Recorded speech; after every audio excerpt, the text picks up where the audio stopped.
வெளியீட்டையும் அதனுடைய சிறப்புரையும் கேட்க இருக்கிறோம். ஒரு அற்புதமான ஒரு நூல். பொதுவாகவே என்னுடைய எண்ணுரையில் கொடுத்திருப்பேன்.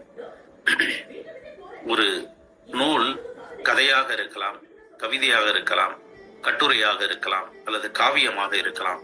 ஆனால் இவை நான்கையும் சேர்த்து ஒரே நூலில் நீங்கள் பார்க்கும் பொழுது எத்தனை ஆனந்தமாக இருக்கும். கவிதை இருக்கிறது, அதே நேரத்தில் ஒரு சிறிய கதையை காவியம் போல கவிதையாக தந்திருக்கிற காவியம் இருக்கிறது. அதனைத் தொடர்ந்து அதில் கதைகள் இருக்கின்றன, அதில் கட்டுரைகள் இருக்கின்றன. இவற்றை அனைத்தையும் உள்ளடக்கிய ஒரு நூலாக புது வெளிச்சம் என்கின்ற இந்த சமுதாயத்திற்கு தன்னுடைய எழுத்தின் வெளிச்சத்தின் மூலமாக பல மாற்றங்களை கொண்டு வர வேண்டும் என்கின்ற துடிப்பு மிக்க ஒரு எழுத்தாளனுடைய பதிவாக புது வெளிச்சம் வந்திருக்கிறது.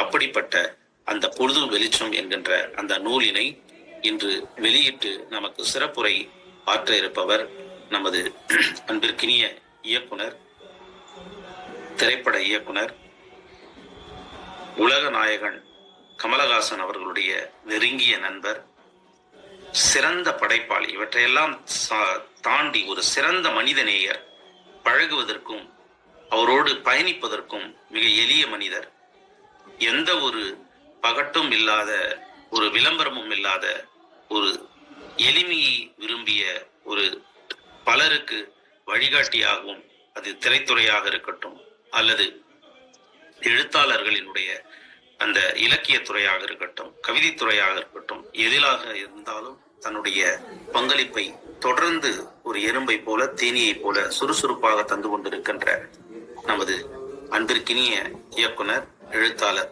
கவிஞர் ராசி அழகப்பன் அவர்கள் புது வெளிச்சம் தொகுதி 1 என்ற அந்த நூலினை குறித்து வெளியிட்டு மிக சிறப்பான ஒரு கையில வச்சிருக்காரு. அதுதான் அந்த நூல் தான்.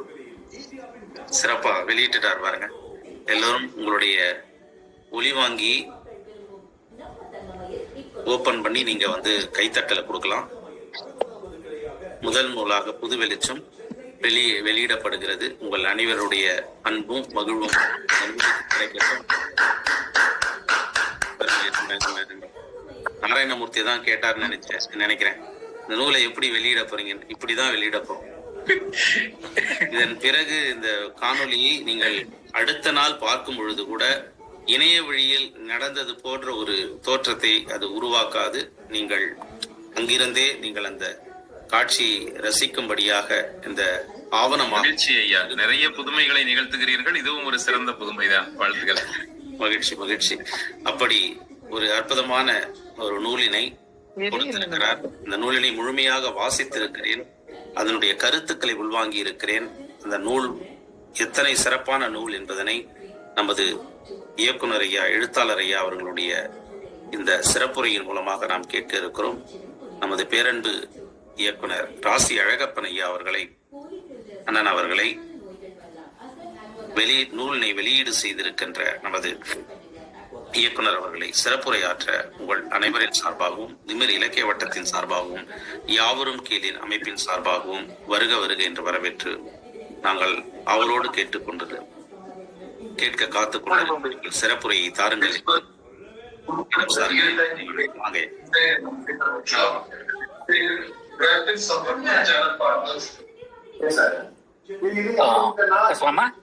பேசலாம். வணக்கம், அனைவருக்கும் வணக்கம். விடியல் குகன் அவர்களின் புது வெளிச்சம் 1 விடியல் படைப்பக வெளியீடு. இந்த நூலை முழுவதுமாக வாசிக்கிற அனுபவம் என்பது ஒரு காலை வெளிச்சத்தில் பனித்துளி, புல்லின் மேல் இருக்கிற பனித்துளியின் மேல் கால் பட்டு இதயம் சிலிக்கிற அனுபவம் போன்றது. மேனாள் நீதிபதி அவர்கள் மகாத்மா காந்தி சத்திய சோதனையை தன் வாழ்நாளின் இறுதியில் எழுதி தன்னுடைய மனத்தடங்களை சமூகத்திற்கு விட்டு சென்றது போல் தன்னுடைய வாழ்க்கை அனுபவங்களை கவிதைகள், கதைகள், கட்டுரைகள் மூலமாக தன் பணி ஓய்வு பெற்ற பின் மக்களுக்கு மனம் திறந்து மடை திறந்து வருவது போல ஒரு சொற்காட்டினுடைய எழுத்து பயணமாக இதை வெளியிட்டிருக்கிறார். புதைத்தாலும் விதையாவேன், சிதைத்தாலும் உணவாவேன், வெளிச்சத்தில் தொலைந்து விட்ட விட்டில் பூச்சி அல்ல, இருட்டில் வெளிப்பட்ட மின்மணி பூசி என்று தன்னை அடையாளப்படுத்திக் கொண்டு வருகிற இந்த கவிஞரை, சிறுகதையாளரை, கட்டுரையாளரை தமிழகம் அன்போடு வரவேற்கிறது. இந்த துணிச்சலான இதயத்தின் பேசிய அனுபவங்களை சொல் மூலமாக காட்டில் பயிராகிற பல மரங்கள் போல தமிழ் வழியாக எழுத்து சொற்களால் இங்கே இந்த நூலில் பதிப்பித்திருப்பது என்பது உண்மையிலேயே வரவேற்கத்தக்கது. இந்த நூலில் காதல் பற்றி 12 கவிதைகளும், சமூகம் பற்றி 15 கவிதைகளும், கவியரங்க கவிதைகள் 5ஆகவும் 32 கவிதைகளாக அவர் படித்திருக்கிறார். எனக்கு மிகவும் அவரிடம் பிடித்தது எளிமையான சொல்லாடல். கவிதைக்கே ஆடை என்பது என்னென்றால் எளிமைதான். ஒரு சொல்லை, ஒரு கவிதையை இன்னொருவன் மொழிபெயர்த்து சொல்கிற இடம் எது அல்லவோ அதுதான் சிறந்த படைப்பு என்று கருதுவன். ஏனென்றால் பாரதியின் பின்புலமாக வருகிற எல்லா படைப்பாளர்களும் எழுத்துக்கும் படிக்கிற வாசகர்களுக்கும் இடைவெளி அல்லாமல் புரிந்து கொள்கிற இடத்தில் படைப்பை தருகிற மனிதர்களாக மாறுகிறார்கள். அந்த இடத்தில் நம்முடைய விடியல் குகன் அவர்கள் எளிமையான சொற்களால் தான் வியக்க வேண்டும் என்கிற பரண சொற்களை, செம்மொழி சொற்களை இன்னொருவர் மொழிபெயர்த்து சொல்ல வேண்டும் என்ற அவசியமற்று மக்களால், மக்களுக்காக, மக்கள் பயன்படுகிற மனச்சொற்களை வைத்திருப்பது என்பது உண்மையிலேயே பாரதி வழியாக வருகிற எழுத்தாளர் என்பதை சுட்டிக்காட்டுகிறது. ஒன்று, அவர் கவிதையை பற்றி சொல்லுகிற போது ஒரு மிக அழகான சொல்வார்கள். ஓமை கொஞ்சம் சதா அவர்கள் பனிக்கட்டியை தண்ணீரின் சோம்பேறி என்பார். தண்ணீரின் சோம்பேறி என்று சொல்கிற அந்த உருவகம் என்பது அவருடைய அனுபவத்தையும் மொழி சார்ந்து வந்தது. அதுபோல இவர் தன்னுடைய கவிதை என்ற அந்த கவிதையில் கவிதை ஒரு மொழி சிற்பம். எப்படி? அது ஒரு சிற்பம், அது விதை கூட இல்லை, சிற்பம். சிற்பம் எங்கே இருந்து வரும் என்று சொன்னால், ஒரு கல்லில் தேவையற்ற இடங்களை நீக்கிவிட்டு உள்ளே இருக்கிற உயிர் துடிப்பான ஒரு ஒரு ஒரு உயிரை வெளிக்கொண்டு வந்து காட்டுவதால்தான் சிற்பம். ஆக ஒரு மொழியை எது தேவையற்றது என்று நீக்கிவிட்டு தேவையான ஒன்றை எடுத்து சிற்பமாக்குகிற அந்த வேலையை, சிற்பி செய்கிற வேலையை ஒரு கவியன் செய்கிறான். அது நான் தான் என்று அவர் அடையாளப்படுத்திக் கொண்டு வருவது உண்மையிலேயே உனக்கு பெருமிதமாக இருக்கிறது. ஒரு மொழி சிற்பம் என்றார். அதை விட இன்னொரு இடத்தில் சொல்கிறார், கவிதை என்பது இதயத்தின் உரிமைங்கிறார். இதயம் சொல்வது அல்ல, அது ஒரு உரிமை. அதை சொல்லிவிட்டுத்தான் உயிர் மறிக்க வேண்டும் என்கிற ஒரு ஆகர்ஷ மிகச்சிறந்த உயர்ந்த கொள்கையை அவர் கவிதை என்கிற அந்த கவிதையில் சொல்லியிருப்பது அந்த குகன் அவர்களை முழுவதுமாக தமிழ் சமூகத்திற்கு காட்டுகிற அகம்புறமாகத்தான் நான் கருதுகிறேன். அவர் காதல் மேலே மிக ஆர்வம் கொண்டிருக்கிறார். காதலை விரும்பாதவர்கள் யாரும் இல்லை. இலக்கியத்தில் பொதுவாகவே பருவம் வந்தவர்களாகட்டும், மரணத்திற்கு முன்பு வரை சுவாசிக்கிற மனிதர்களாகட்டும், காதலை நேசிக்காதவர்கள், காதலை விரும்பாதவர்கள், காதலை அளிக்காதவர்கள் யாருமே இல்லை. ரஷ்ய கவிஞன் ரசூல் கம்சத்தோ சொல்லுவான், எனக்கு 100 காதலிகள் உண்டு, அந்த 100 காதலிகளில் ஒரு காதலி தான் மனைவி என்பார். இப்படி சொன்னால் உங்களுக்கு ஆச்சரியமாக இருக்கும். இப்படி கூட ஒருவர் இருப்பாரா? தமிழ் சமூகம் இப்படியெல்லாம் ஏற்றுக்கொள்ளுமா என்று கருதுவீர்கள்? அல்ல. ஒரு காதல் மனம் கொண்ட ஒருவரோடு வாழ்வது என்பது ஒரு வாழ்க்கை. ஆனால் மனம் விரும்புகிற எழிலையும் மனம் விரும்புகிற மனதையும் மறைக்காமல் வெளிப்படுத்துவது அன்பு என்கிற காதல். அந்த காதல் என்பது வயது வித்தியாசமெல்லாம் வரும். அப்படித்தான் குகன் அவர்களுக்கு வந்திருக்கிறது. அப்படி வெளிப்பட்ட ஒரு கவிதையில் காதல் காற்று என்ற ஒரு கவிதையில் அவர் சொல்லுகிறார், இதயங்களால் பூஜிக்க தெரிந்த எனக்கு உதடுகளால் உச்சரிக்க தெரியவில்லை. சொல்ல முடியலையா? உள்ள இருக்கிற அந்த அன்பை உதடுகள் உச்சரிக்க மாட்டேங்கிறது. பொதுவாக என்ன பண்ணோம்னா, உள்ள பேசுகிற அந்த அனுபவத்தை 2 இதழ்கள் மூலமாக வெளிப்படுத்தும் என்பதுதான் அந்த மொழி காதல். அது முடியல அவரால்.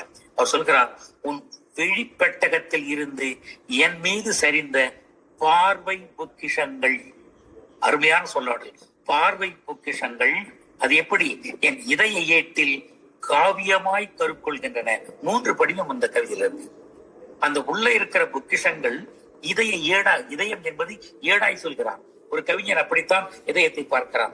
அந்த இதய ஏட்டிற்குள் காவியமாய் கருக்கொள்கின்றன என்றால் என் எண்ணமும் சொல்லும் ஒன்று, அதுதான் என் காதல் என்கிறார். இப்படிப்பட்ட ஒரு புதுமையான அனுபவத்தை தர முடிகிற விடியல் குகன் அவர்களை நான் உண்மையிலேயே பெரிதும் ஆச்சரியப்பட்டு பார்த்தேன். அந்த கவிதை எழுதுகிற போது அவர் ஒரு சரித்திர குறிப்பை சொல்கிறார்.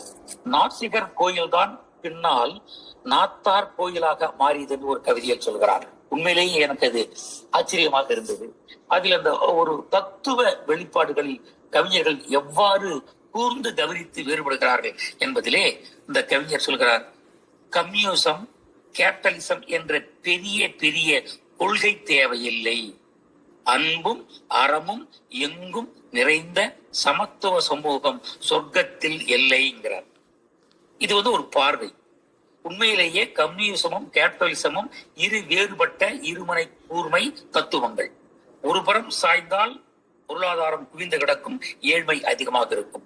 ஒரு புறம் சாய்ந்தால் கம்யூனிசத்தில் எல்லோருக்கும் எல்லாம் என்கிற சமத்தை விட வரும். ஆனால் அது பெரிய பெரிய கொள்கை, அது எனக்கு தேவையில்லை என்று சொல்லி அன்பும் அறமும் வேண்டும் என்று சொல்கிறார். இது ஒரு தத்துவ ஒரு உரையாடல், தத்துவ வாதம். நான் இதை ஏற்றுக்கொள்கிறேனா என்று சொன்னால் இதை உணர்ந்து பரிசீலிக்கிறேன். ஏனென்றால் அன்பும் அறம் என்பது வாழ்க்கை சார்ந்து வாழ்கிற ஒரு நிர்வாகம். அந்த நிர்வாகத்தை உயிரூட்டுவது என்ன என்று சொன்னால் பொருள் ஆதாரம். ஒரு பொருள் ஆதாரம் தான் வாழ்க்கைக்கே ஆதாரம். அதனால் கேபிட்டலிசமோ அல்லது கம்யூனிசமோ தேவைப்படுகிறது. அந்த கம்யூனிசம் கேபிட்டலிசம் அல்ல, இது வேறு என்று வருகிற போது அவருடைய வாழ்க்கையினுடைய அந்த பயணத்தின் முடிவில் இரண்டையும் பார்த்துவிட்டு அன்பும் அறமும் என்கிற வாழ்க்கை தன்மைதான் எனக்கு உயர்ந்ததாக தெரிகிறது என்ற ஒரு நிலைப்பாட்டுக்கு வருகிறார். இது கேட்கிற எல்லோருக்கும் பொதுவாக விட்டு விடுகிறேன். எனக்கு வேறுபாடு உண்டு. ஆனால் கவிஞர்களில் நான் முரண்படுவதை விட கவிஞர்களுடைய சொற்களுக்குள் இருக்கிற அந்த பயணத்தின் கூர்மையை புரிந்து கொள்ள இந்த கவிதை வழிபடுகிறது என்றே நான் நினைக்கிறேன். அடுத்த ஒரு பாரதியை பற்றி சொல்கிறார். அவருக்கு 100 பாரதி வேண்டும் என்கிறார். பாரதியே இந்த சோம்பல் பூமியில், இது என்ன பூமி சொல்றாரு? சோம்பல் பூமியில் நீ மட்டும் எப்படி நெருப்பு கட்டியாக பிறந்தாய்கிறார்.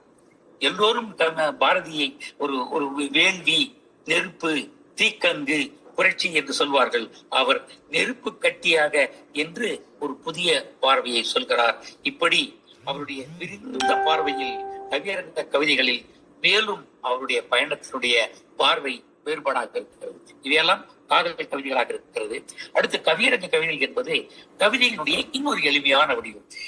ஏனெனில் பார்க்கிறவர்கள் நேரடியாக அதை உள்வாங்கிக் கொண்டு ஒரு இடத்தில் தான் கவியரங்க கவிதைகள் இருக்கும். அடர்த்தியான அந்த கவிதை தன்மை குறைந்து எளிமையான ஒரு படிமமாக மாறிவிடும். அதில் கூட தன்னுடைய சம்பார்ந்த அந்த கூர்மையான பார்வையை காண்பிக்கிறார். எனது வாழ்க்கையை ஒரு சுனாமி விழுங்கிவிடும், ஆதலால் யாரும் என்னை காதலித்து விடாதீர்கள். அவர் காதல் மேல கடைசி வரைக்கும் ஈர்ப்பு இருக்குங்க. ஏனென்றால் காதலிக்க ஒரு விருப்பம் இருக்கு, காதலிக்க ஆள் இருக்கான்னு எனக்கு தெரியாது, ஆனால் இருந்தால் நல்லது என்று அந்த கவிஞர் விரும்புகிறார்.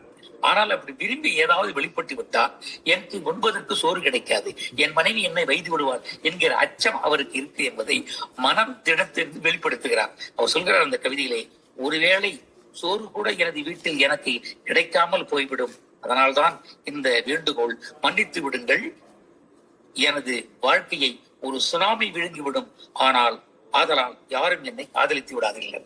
அப்படின்னா என்னன்னா, நான் காதலிக்க தகுந்தவன், காதல் என் மனம் எனக்கு உள்ளது, இறுதி வரை காதல் என்பது என்னை இயங்கிக் கொண்டு இருக்கிற ஒரு சுவாசம் என்பதை அவரை மறைமுகமாக அல்ல நேர்முகமாகவே சொல்கிறார். ஆதலால் காதல் வெட்ட வெட்ட தழைக்கும், காலங்கள் தோறும் புத்துயிர் பெறும், கடல் அலையை கொண்டாந்தடியில் கட்டி போட முடியுமா? எப்படி யோசிக்கிட்டு பாருங்க. கடல் அலையை கொண்டாந்தடியில் கட்டி போட முடியுமா? தென்றலே வேலி போட்டு சிறை வைக்க முடியுமா? என்றால் காதல் என்பது வாழ்க்கையின் அடிச்சுவடு. அதை இறுதி மூச்சு உள்ளவரை அதை வெளிப்படுத்தலாம், அதை விரும்புபவர்கள் ஏற்றுக்கொள்வார்கள். வாழ்க்கை ஒழுங்கு என்கிற இடத்தில் தான் குழந்து விடாமல் இருக்க வேண்டும் என்று கவனமாக காதலை வெளிப்படுத்துகிற இவருடைய பாங்கு, அவருடைய அனுபவத்தையும், அவர் மேனாள் நீதிபதியாக இருக்கிறார் என்பதையும் தாண்டி அவர் உயிரோட்டமாக தமிழ் சமூகத்தில் வாழ்கிறார் என்பதை வெளிக்காட்டுகிறது.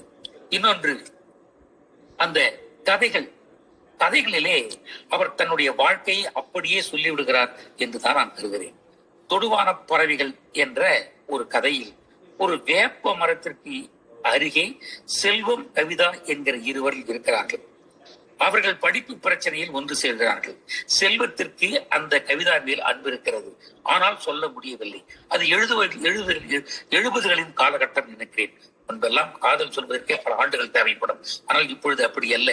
விஞ்ஞான யுகத்தில் பார்த்ததும் எப்படி கம்பராமாயணத்தில் ராமன் நடந்து செல்கிற போது மாடியிலே இருந்த அந்த சீதாவை ஒரே பார்வையில் பார்த்து காதல் கொண்டார்களோ, அதுபோல் இன்று விஞ்ஞான யுகத்தில் அந்த தொழில்நுட்பத்தில் பார்த்ததும் தன்னுடைய அன்பை வெளிப்படுத்துகிறார்கள் என்றால், இன்று வெளிப்படுத்தக்கூடிய சூழலும் பொருளாதாரமும் அவ்வாறு அவர்களுக்கு இடம் தந்திருக்கிறது என்றுதான் கருத வேண்டும். அப்படிப்பட்ட ஒரு கதையை அவர் சொல்வது, அவர் அனுபவித்த கதையை சொல்வது போலவே எனக்கு தெரிகிறது.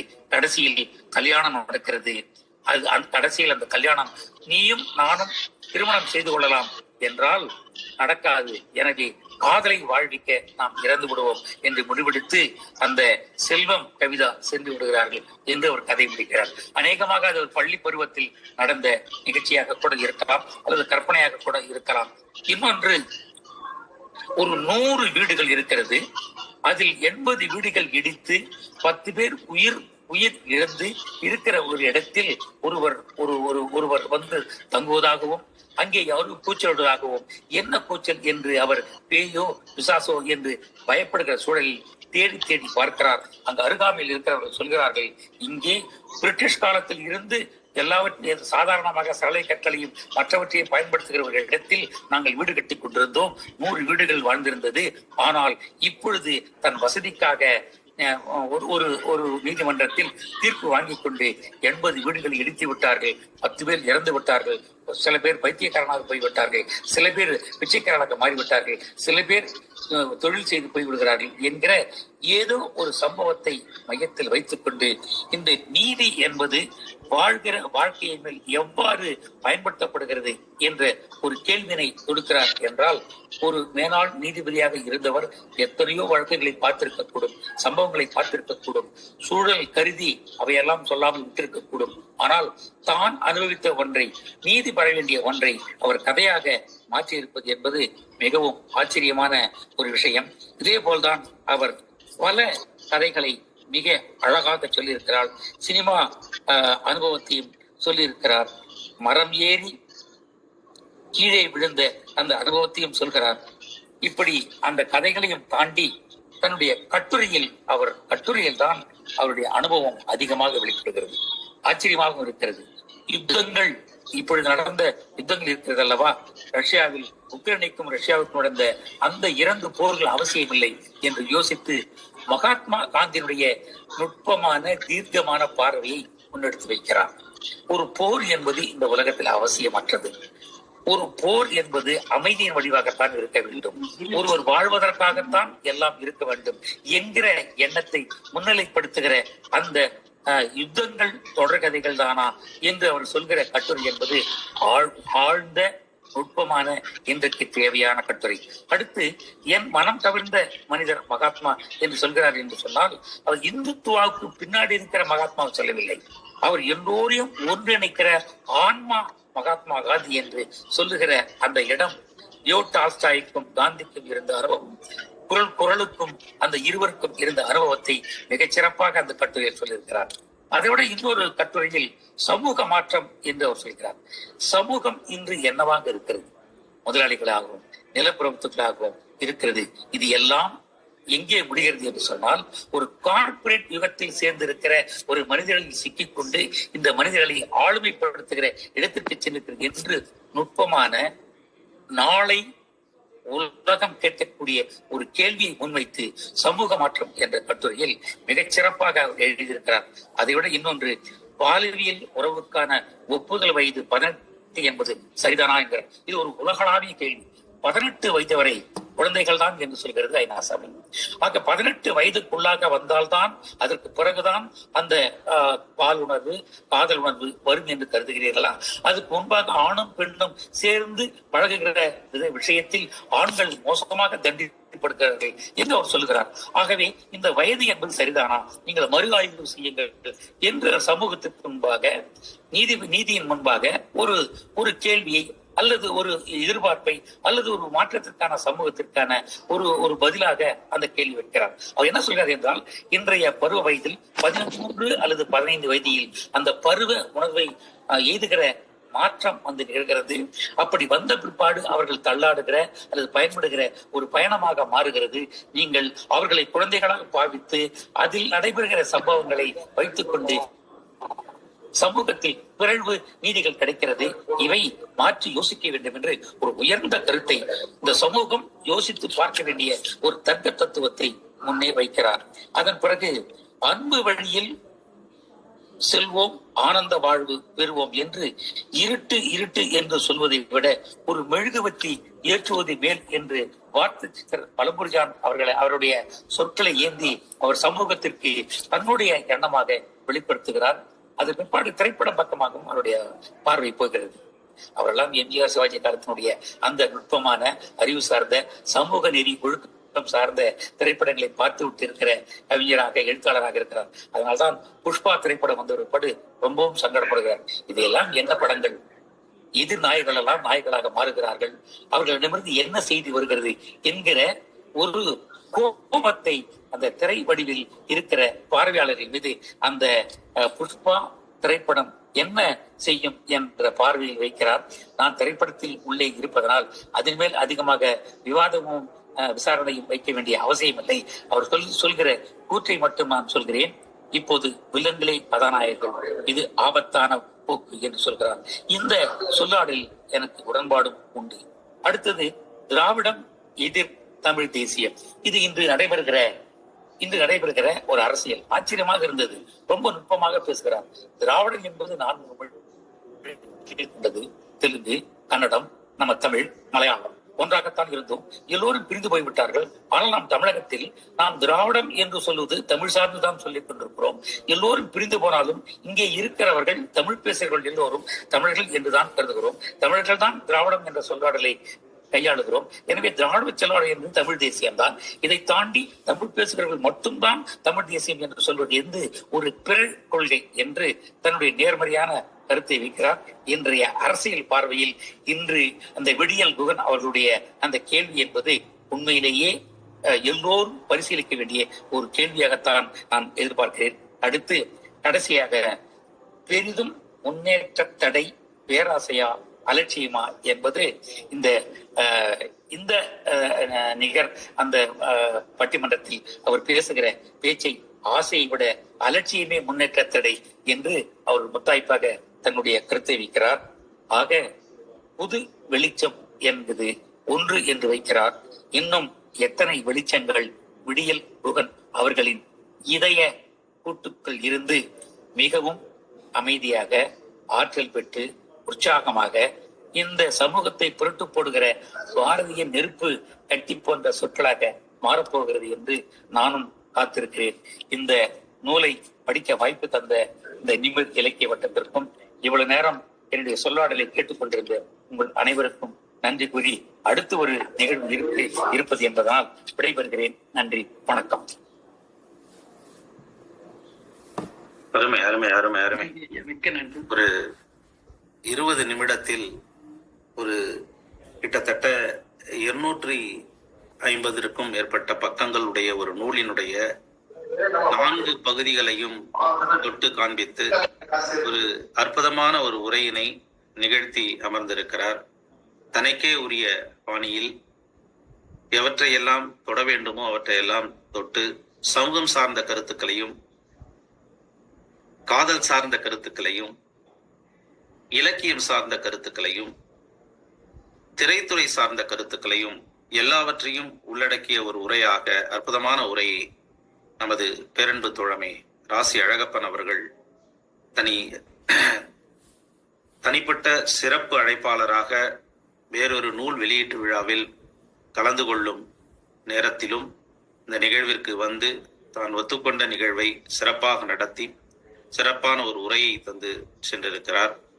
இன்று எனது பேரன்பிற்குரிய நண்பர் பதிப்பாசிரியர் பருதி அவர்களுடைய 2 நூல்கள் வெளியீட்டு விழா சென்னையில் அண்ணா நூற்றாண்டு நூலகத்தின் அருகில் நடந்து கொண்டிருக்கிறது. எனக்கும் அழைப்பை அனுப்பியிருந்தார். அன்பில் பொய்யாமொழி அவர்கள் மற்றும் பவா செல்லதுரை அவர்கள் என்று ஆளுமைகள் நிறைந்த அந்த அவையில் நமது ராசி அழகப்பன் அவர்களும் உரையாற்ற இருக்கிறார். வந்து அந்த நிகழ்விற்கு நமது நூலினையும் வெளியிட்டு மிக சிறப்பான உரையை தந்து சென்றிருக்கின்ற பேரன்பு மிக்க எழுத்தாளர் ராசி அழகப்பன் அவர்களுக்கு அன்பின் நன்றிகளையும் நமது நிமிர் இலக்கிய வட்டத்தின் சார்பாகவும் யாவரும் கேளீர் அமைப்பின் சார்பாகவும் நமது எழுத்தாளர் இன்றைய கதாநாயகன் விடியல் குகனையா சார்பாகவும் நன்றியினையும் மகிழ்ச்சியும் உறுத்தாக்கிக் கொள்கிறேன்.